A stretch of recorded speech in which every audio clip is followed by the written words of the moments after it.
오늘 빌립보서 3장 13절로 16절을 보겠습니다.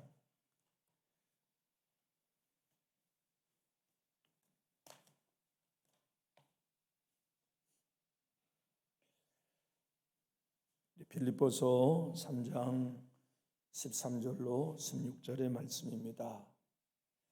제가 13절을 먼저 받들겠습니다. 형제들아, 나는 아직 내가 잡은 줄로 여기지 아니하고 오직 한 일, 즉 뒤에 있는 것을 잊어버리고 앞에 있는 것을 잡으려고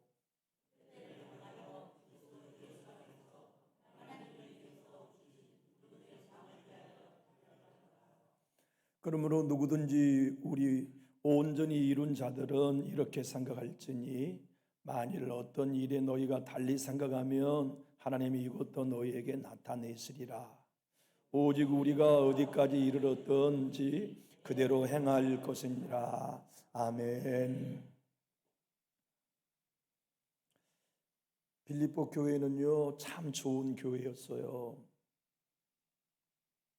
그래서 그 교회 내에 좋은 신자를 찾아본다면 많았을 거예요. 우리는 이 빌립보서를 통하여 확인해 보고 싶은 것은 그 교회의 가장 좋은 신자는 누구였을까? 예수님을 닮은 신자는 빌립보 교회에 누구였을까? 질문해 볼 하지 않습니까? 너희는 이 마음을 품으라고 하신 예수의 마음을 품은 교우가 빌립보 교회에 누구였었을까? 생각하는 것이 예수님을 닮고 관계하는 것이 예수의 방법으로 살았을 만한 사람. 그래서 당신이야말로 온전한 사람입니다. 칭찬할 만한 사람을 찾는다면 단연 바울이었을 거예요. 바울보다 완전한 성도가 어디 있었겠습니까? 하나님에 대해 박식했고 복음에 능통했으며 십자가의 비밀을 꿰뚫었고 수많은 교회를 세웠으며 전 세계를 다니며 복음을 증거했고 무엇보다도 성경까지도 여러 권 썼잖아요. 그래서 완전한 사람을 찾는다면 바울 한 사람밖에는 없었을 거예요. 그런데 바울은 오늘 그 교회에 나는 아직 이룬 것 있다고 생각하지 않는다 고백했어요. 나는 아직 잡은 거 하나도 없다고 생각한다고 고백한 거죠. 만약 이토록 완벽했던 바울까지도 나는 아직 잡은 걸로 여기지 않는다면 다른 모든 신자들은 마땅히 그와 같은 태도로 가졌어야 했건만 빌립보 교회에는 완전주의자들이 있어서 바울보다 내가 완전하다, 나는 부족함이 없는 신자다라고 착각하는 이들이 많았어요. 신학적으로 말하면 그들은 율법 폐기주의자였죠. 예수님이 이 땅에 오셔서 십자가로 율법을 요구를 이루셨으니 이제 우리는 율법과 무관해. 나는 어떠한 삶을 사든지 주님의 은혜 안에 있기 때문에 나는 더 이상 정죄받지 않아. 이제는 내가 죄를 지어도 내 책임이 아니야. 내 안에 있는 죄의 책임이지. 그래서 내가 실수를 하든 범죄를 하든 어떤 생활을 살든지 난 완전한 사람이야 라고 생각했던 이 완전주의자들이 빌립보 교회를 흔들고 있었어요. 스스로 완전한 자라고 하는 그들을 빗대어 사도 바울은 이렇게 얘기한 거죠. 그들이 나만큼 완전하겠냐? 그들이 나만큼 교회에 헌신했겠냐? 그들이 나만큼 경건했겠냐? 그들이 나만큼 교회를 위해 십자가 졌겠냐? 그들이 나만큼 복음을 위하여 핍박받았겠냐? 그들이 나만큼 성령을 경험했겠냐? 그들이 나만큼 예수를 확실히 만났겠냐? 나는 그들에 비하여 어느 거나 뒤진 것도 없는 사람이지만 나는 교회 앞에 얘기한다. 나는 아무것도 잡은 줄로 여기지 않는다. 나는 아무것도 이룬 것이 없다고 생각한다. 그리고 과거를 다 잊어버리고 앞에 있는 표대를 향하여 나는 달려간다. 오늘 여러분들과 저에게 주님이 이 사도 바울의 고백을 통하여 들려주신 음성이 있어요. 그 음성이 뭐냐면 옛날 잊어버려라. 그리고 상을 위해 달려가라. 여러분, 우리는 천국이 있다는 거 믿고 있잖아요. 천국 가면 하나님이 상 주신다는 거 우리 믿고 있잖아요. 난 확실히 믿어요. 천국에 상이 있다는 나는 믿어요. 믿음이 없이는 기쁘시게 못하나니 하나님께 나아가는 자는 그가 계신 곳과 그가 자기를 찾는 자들에게 상 주시는 이심을 믿어야 할지니라. 난 하나님이 좋아요. 여러분도 그러지 않나요? 상 주실 분이기 때문에. 오늘 바울은 13절로 14절에 이렇게 고백합니다. 한번 같이 화면을 보고 읽어봅시다. 형제들아, 나는 아직 내가 잡은 줄로 여기지 아니하고 오직 한 일, 즉 뒤에 있는 것을 잊어버리고 앞에 있는 것을 잡으려고 표대를 향하여 그리스도 예수 안에서 하나님이 위에서 부르신 부름의 상을 위하여 달려가노라. 바울의 얘기는 그겁니다. 너희들 자랑할 게 그렇게 많냐? 난 뒤에 거 다 잊어버렸다. 뒤에 것이라고 하는 게 우리는 그냥 단수로 되어 있지만 헬라의 원어는 복수로 되어 있어요. 복수로 되었다는 말은 이런 얘기입니다. 많은 거잖아요. 지난 날에 많은 것을 나는 다 잊었다. 그건 크게 두 가지입니다. 하나는 내가 예수를 대적했던 일들, 교회를 핍박했던 일들, 내가 하나님의 반대편에 섰던 일들 나 다 잊었다. 그래서 그 옛날의 실수와 불법으로 나 더 이상 부끄러워하지 않아. 나 지금 바울은 옛날의 사울이 아니야. 옛날에 나 예수 대적했던 포학자는 예수의 십자가에 죽었어. 나 옛날 사울 잊었다. 나 옛날의 죄와 자유에 나 원 없이 헌신했지. 나보다 수고한 사도 없다. 근데 그 수고한 거 다 잊어버렸다. 하나도 나는 관심 두지 않는다. 하나도 나는 세지 않는다. 왠지 아냐? 내게는 앞에 있는 게 중요하니까. 앞으로 내 남은 삶이 훨씬 지난 날의 시간과 헌신보다 귀하니까 앞으로의 남은 표대를 향하여 하나님께서 위에서 하늘에서 불러 나에게 상 주실 그 상을 바라보며 나는 달려가는 게 중요하지. 나 옛날에 이런 사람이어서, 나 옛날에 이런 헌신해서, 나 이토록 완벽한 사람이라고 말하는 그 거짓된 이단 완전주의자들 비해 나는 훨씬 훌륭하다. 그럼에도 나는 아무것도 잡은 줄로 여기지 않는다. 뒤에 있는 모든 걸 잊어버리고 오직 예수 그리스도 안에 달려간다. 사랑하는 교우 여러분, 신앙생활 하면서 우리가 여정으로 걸어가는 모든 일은 달리기 아닙니까? 저 주님이 꼴대에 서서 우리에게 상급을 주시기 위해 상을 들고 계시고 연료원을 갖고 계시고 10거울, 5거울을 주시기 위해 예비 놓으신 그 나라를 얻기 위해 우리 달려가자는 사람들 아닙니까?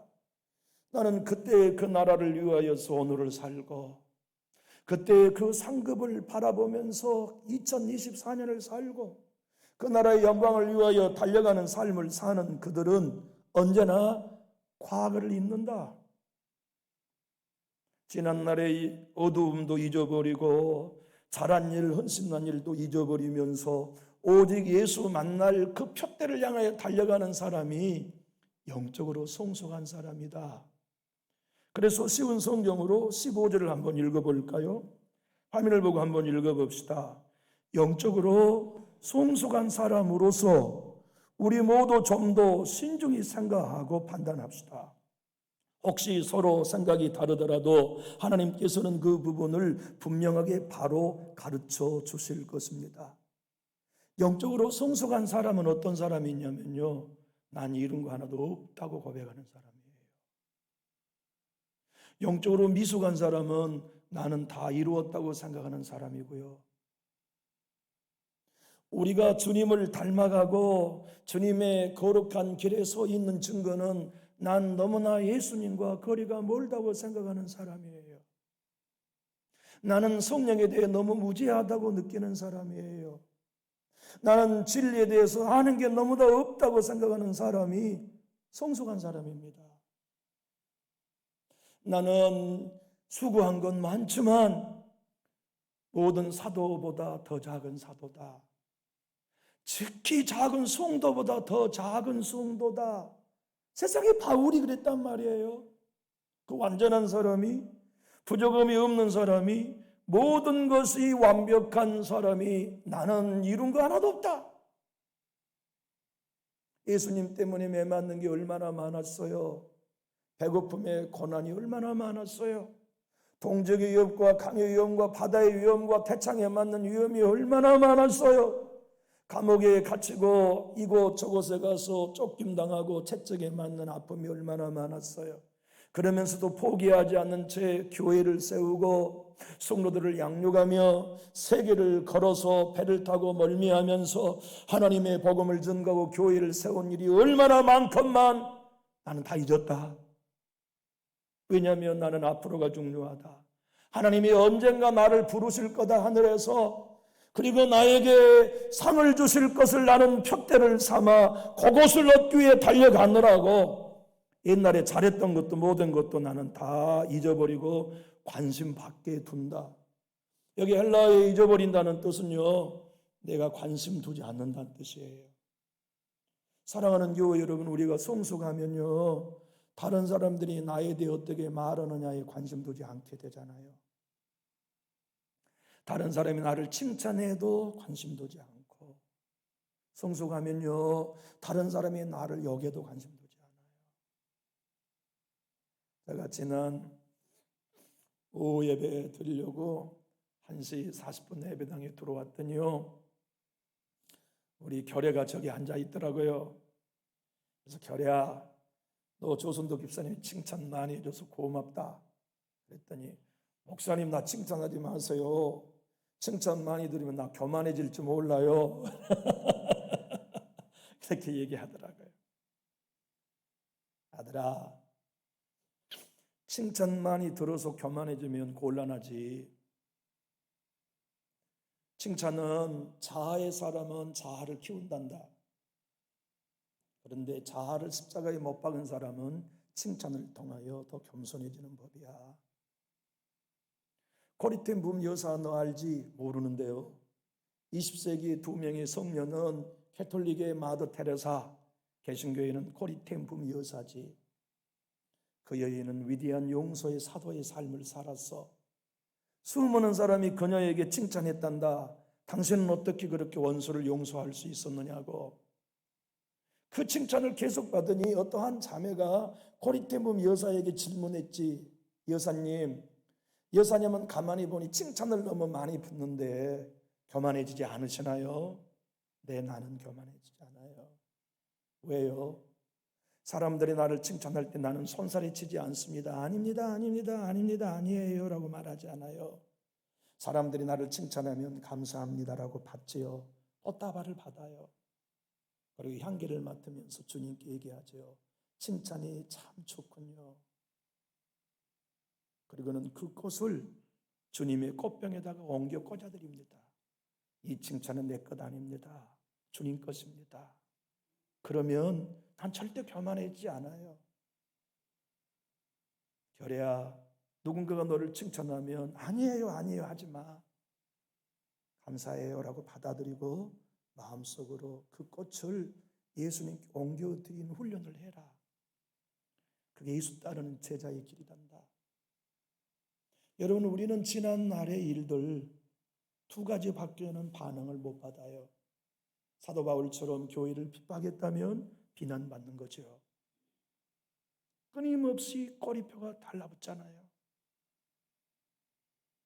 이해경과가 생길 때마다 저놈은 교회를 핍박했던 놈, 그렇게 사도 바울에게 달라붙고, 칭찬 들으면 칭찬을 통하여서 사람이 쉽게 교만해지잖아요.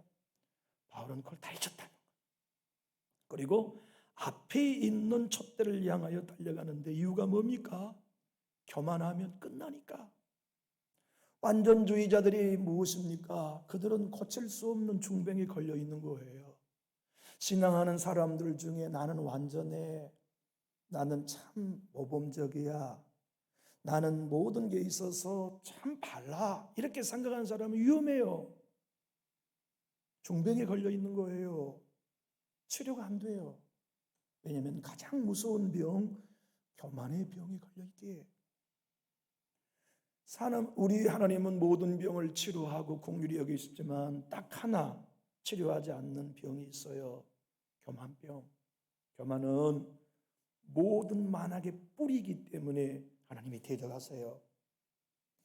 나는 이룬 것이 하나도 없다, 붙잡은 것이 하나도 없다, 그래서 앞에 있는 촛대를 바라본다. 이건 끊임없이 교만을 십자가에 못 박고 부인한다는 얘기예요.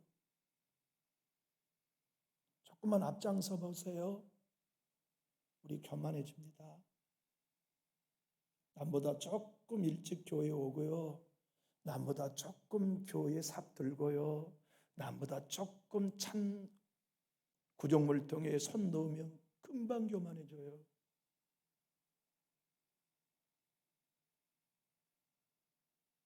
지난 날을 계산하지 않는데 두지 않으면,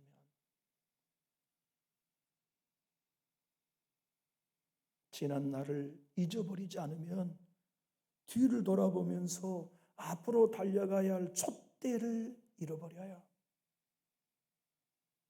바울이 살던 로마 시대에는요, 마라톤이 있었어요. 마라톤이 있었죠. 그래서 그 마라톤에 우승을 하면 원형 경기장의 수많은 군중들 앞에서 황제가 우승자의 이름을 불러요. 얼마나 영광됐겠어요. 그런데 우승자의 1등하는 사람의 이름만 부른 게 아니라 그 사람의 아버지 이름을 불러주어요. 그러니 그 집안이 얼마나 큰 경사겠어요. 황제가 우승한 선수의 아버지 이름을 불러주니, 그리고 선수 이름을 불러주니 얼마나 영광되겠어요. 그리고 준 선물은 월계관이 전부였어요. 월계관 그거 가지고 가면 밤낮에 시들어져 버릴걸요. 그때 아무개 1등 그 아버지의 아들 아무개라고 부르는 게 사도 바울이 말하는 부름의 상이란 뜻이에요. 내 주님이 천군 천사들과 함께 모든 성도들 앞에서 그렇게 내 이름을 불러주실 거라는 걸 바울은 믿었다고요. 나는 그것이 중요해. 그때가 내 인생의 목표야. 거기서 하나님이 내 이름을 바울아, 황인서가 아무개야 불러주시면서 내게 상 주실 것이 내 인생의 목표야. 그것만이 나에게는 중요하지. 달리게 하는 사람이 내가 얼마만큼 달려왔는지 뒤를 보는 사람이 어디 있냐. 골인 지점만을 향하여 달려온 지점은 다 잊어버리고 푯대만을 향하여 달려가듯 나는 옛날의 충성 다 잊어버렸다. 나는 옛날의 헌신 다 잊어버렸다. 나는 옛날의 실수 다 잊어버렸다. 지금 내게 중요한 건 하나님이 나를 오늘 단두대에 죽을지 2달 뒤에 죽을지 난 모르지만 내게는 옛날 다 잊어버리고 죽어 주님 앞에 설 날만이 나에게는 관심이다. 그게 온전한 성도가 품어야 할 생각이다 하고 가르친 거죠. 사랑하는 교우 여러분, 야고보 사도는 4장 6절에 더욱 큰 은혜를 누구에게 주시느냐? 겸손한 자에게 주신다. 한번 읽어볼까요? 시작. 그러나 더욱 큰 은혜를 주신다니 그러므로 일러스되 하나님이 교만한 자를 물리치시고 겸손한 자에게 은혜를 주신다 하였느니라. 여러분, 우리 은혜 많이 받고 삽시다. 지난 날보다 오늘 더 은혜 많이 받기로 합시다. 앞으로 남은 시간 우리 은혜 더 많이 받아요. 근데요, 분명히 야고보 사도는 뭐라고 말씀했냐면 은혜 중에도요 더욱 큰 은혜가 있다고 하셨어요. 여러분, 집안도요 더욱 큰 은혜를 받은 집안이 있어요. 분명히 있다고요. 성도님들도요 예배 시간에 특별히 똑같은 예배 장소에 똑같은 설교자로 설교 듣지만 분명히 더욱 큰 은혜 받은 사람이 있다고요. 분명히 있어요. 저는 여러분의 자녀들이 다른 모든 집의 자녀들보다 더욱 큰 은혜 받는 주인공 되기를 축복합니다. 여러분의 산업이 더욱 큰 은혜를 받고 우리 교회가 더욱 큰 은혜를 받아야 되는데 방법은 뭔지 아시죠? 나는 부족하다고 고백하는 거예요. 완전하는 생각을 절대 품지 않는 겁니다. 나는 아무것도 이룬 것 없습니다. 나는 아무것도 잡은 것 없습니다. 나는 내놓을 게 아무것도 없습니다. 내놓을 건 은혜밖에는 없습니다. 베드로 사도가 전서 5장 5절에 외친 말씀 한번 읽어볼까요? 시작. 젊은 자들아 이와 같이 장로들에게 순종하고 다 서로 겸손으로 호리를 동이라. 하나님은 교만한 자를 대적하시되 겸손한 자들에게는 은혜를 주시느니라. 여러분 이렇게 생각해 봅시다. 난 예배 때마다 은혜 받아. 그럼 여러분 겸손한 사람입니다. 나는 찬양을 부를 때마다 은혜가 돼. 겸손한 사람입니다. 나는 말씀을 들을 때마다 왜 가슴이 뭉클하고 뜨겁지? 눈물을 주체할 수 없어. 여러분 목사가 설교를 잘해서가 아니에요. 여러분이 겸손하시니까 은혜 받는 거예요. 사도 바울은 최고의 경제에 이른 사도였어요. 지금은 순교를 앞두고 있다고요. 달려갈 길 다 갔어요.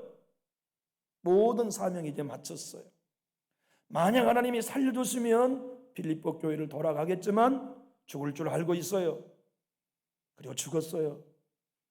그는 그 마지막 성령의 은사가 얼마나 많았길래 3층 천을 보고 왔고 그가 얼마나 영적이고 박식했냐면 13권의 신약 성경을 썼고 유럽, 아시아를 누비며 섬들을 누비면서 수많은 교회를 세웠으며 거짓된 이단들을 무찔렀고 그 위대한 로마서를 저술했을 뿐만 아니라 성도들의 자유의 복음인 갈라디아서와 예수 그리스도가 머리라고 하는 골로새를 기록했던 그 위대한 사도가 오늘 나는 완전하다고 생각하는 거짓된 신앙인들에게 단칼에 목을 베는 심정으로 소개합니다.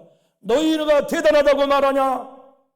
나는 육체적으로 히브리인 중에 히브리인이고 난지 8일 만에 할례받은 사람이며 나는 이스라엘 중에 이스라엘 사람이고 너희들에게 자랑할 것은 내가 훨씬 더 많지만 내 자랑은 나는 아무것도 이룬 거 없다는 것뿐이다. 나는 앞으로 있는 촛대만을 향하여 내게 주실 하나님의 상급만을 향하여 달려간다. 누가 나에게 자랑할 것이 뭐냐고 물은다면 하나님의 의 외에는 없다. 믿음으로 얻는 하나님의 우애에는 나는 아무것도 자랑하지 않는다. 내게는 십자가가 자랑이고 예수님이 아는 지식이 가장 고상하다. 그러므로 나는 내가 행한 것을 잊어버리고 하나님이 내게 주신 은혜만을 자랑한다. 여러분 이 고백이 여러분의 고백이 되셨으면 힘있게 아멘 하실까요? 그 믿음 그 고백을 가지면 우리는 절대로 삽니다. 더 큰 은혜를 누리게 되고 더 큰 하나님의 사랑을 경험하게 됩니다. 그 유명한 앤드류 머레이 목사님은 말씀합니다. 하나님의 은혜와 물은 똑같다.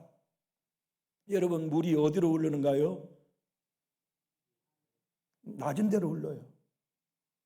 하나님의 은혜는 낮은 데로만 흐릅니다. 내가 이룬 것이 하나도 없다고 생각하는 겸손한 사람에게 하나님의 은혜가 흘러요. 여러분 이 세상에 물이 가장 많이 고인 곳은요 가장 낮은 곳 바다입니다. 그리고 그 바다에 세상 모든 걸 다 회복하는 정화 영역이 있어요. 일본의 원전에 방류한 물이 저 태평양을 돌고 우리나라에 언제 온답니다. 그래도 우리 희망은 뭐냐면 바다가 방사능도 정제할 거라고 믿는 거죠. 바다가 깊고 깊은 이유는 낮이기 때문에 그래요. 육지보다. 그래서 물이 많이 고여 있는 거죠. 여러분과 저의 삶 속에 가정 속에 하나님의 은혜가 많이 바다처럼 쌓여야 되잖아요.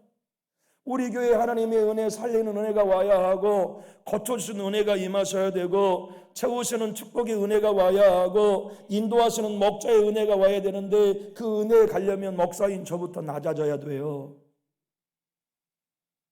여러분도 낮아지셔야 돼요. 목사만 낮아지면 안 됩니다. 다 같이 자기 낮아진 대로 내려가야 돼.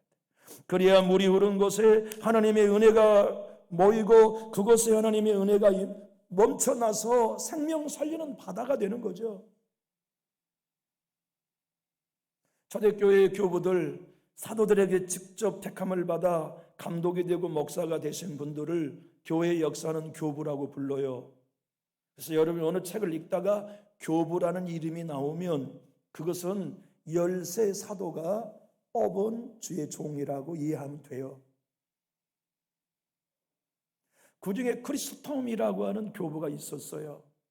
그 교부는 이랬어요. 신자가 완전한 걸 어떻게 보면 아느냐? 어떤 사람이 완전한 신자인가 표시가 뭐냐?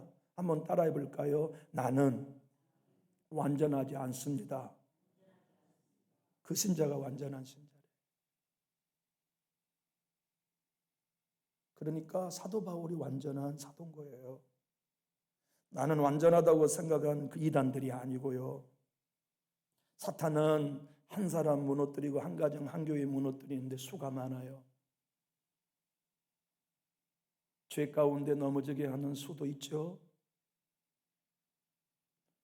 상처에만 시선을 두고 아픔으로 일생을 낭비하게 하는 수도 있어요. 서운함으로 인하여서 평생 동안 이리 걸리고 저리 걸려서 십자가의 자유를 누리지 못하게 하는 수도 있어요. 영적으로 배부르고 목마르지 않는 무감각함으로 한 영혼을 죽이는 것도 사단의 수예요. 열심히 봉사하면 뭐해? 욕만 먹는 걸 봉사의 가치를 떨어뜨리는 수도 있어요. 조금만 앞장서면 그것을 자기의로 삼는 교만의 병도 있고, 언제나 성령의 체험을 자랑하면서 성령의 은사가 내 것이라고 교만하게 하는 것도 사단의 수 중에 하나예요. 생각이 부정적이어서 긍정적으로 보고 말하지 못하게 하여 마침내 진리에 이르지 못하게 하는 것도 사단의 수죠.